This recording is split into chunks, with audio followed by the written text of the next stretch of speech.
गत साधारण निर्वाचन में उभय कांग्रेस और बीजेडी विपर्यय सामना करिबा परे दल को सजाड़ी पारुनाहंती।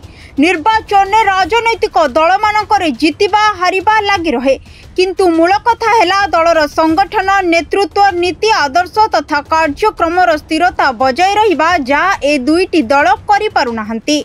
नुआपड़ा उपनिर्वाचन सामयिक भावे कांग्रेस और बीजेडी दुर्बल स्थिति आलोचना को विराम देथिला। एबे पुणी से चर्चा आरंभ होईछि। एही उपनिर्वाचन उभय दल को केते परिमाण रे मजबूत करिछि कि दुर्बल करिछि ताहा निर्वाचन पर जना पड़िबो। तेबे उपनिर्वाचन बेले भी बीजेडी पूर्वतन राज्यसभा सदस्य अमर पटनायक दल छाड़िले। कांग्रेस गत 3टी साधारण लोकसभा निर्वाचन में पराजय भोगिछि। मुस्लिम तुष्टिकरण दुर्नीति परिवारवाद वरिष्ठों दलरू पलायन आदि समस्या कांग्रेस को जातीय स्तर में दुर्बल करिछि। केवल 3टी राज्य रे सरकार करिबारे दल समर्थ होइछि, तेणु कांग्रेस आस्ते आस्ते आहुरी दुर्बल होउछि। सेहिपरि स्वाधीनता परठारु ओडिशा रे कांग्रेस क्षमता रे थिले भी 2000 निर्वाचन परठारु आउ क्षमता को फेरी नहीं। दलर नेता माने अन्य दल को चली गलेनी। दल गत निर्वाचन में केवल गोटे लोकसभा आसन और 14टी विधानसभा आसन पाइछि। नामकरा नेता नहांती और गोष्ठी कंदल बढ़ुछि। कांग्रेसर जातीय आकर्षण नथिबारु ओडिशा रे मध्य तार प्रभाव पड़िछि।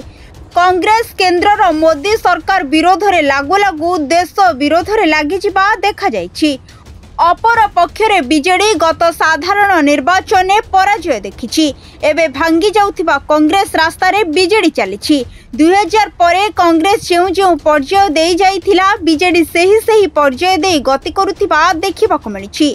बीजेडी रे नेतृत्व संकट रहिछि, गोष्ठी कंदल सृष्टि हेउछि और नेता माने दल छाडुछंती। अन्य पक्षरे 21 शताब्दी आरंभ रे देश रे प्रथम थर बीजेपी शासन आसीथिला, जहाँ एबे चलिछि। राज्य मानकरे बीजेपी शासन चलिछि। बीजेपी केंद्र रे क्षमता को आसीबा परे देशर राजनैतिक चित्र बदलिबा आरंभ होइछि। केंद्र रे बीजेपी 2029 रे सत्तारू जिबा भली लोके देखुनांती। यह व्यथित करिछि कांग्रेस और आंचलिक दल मानकु। तेबे कांग्रेस और बीजेडी नेता माने राज्य रे दलर अवक्षय को रोकिबा पई की कार्यपंथा ग्रहण करुछंती ताहा आगको जना पड़िबो। ब्यूरो रिपोर्ट, सरकार न्यूज।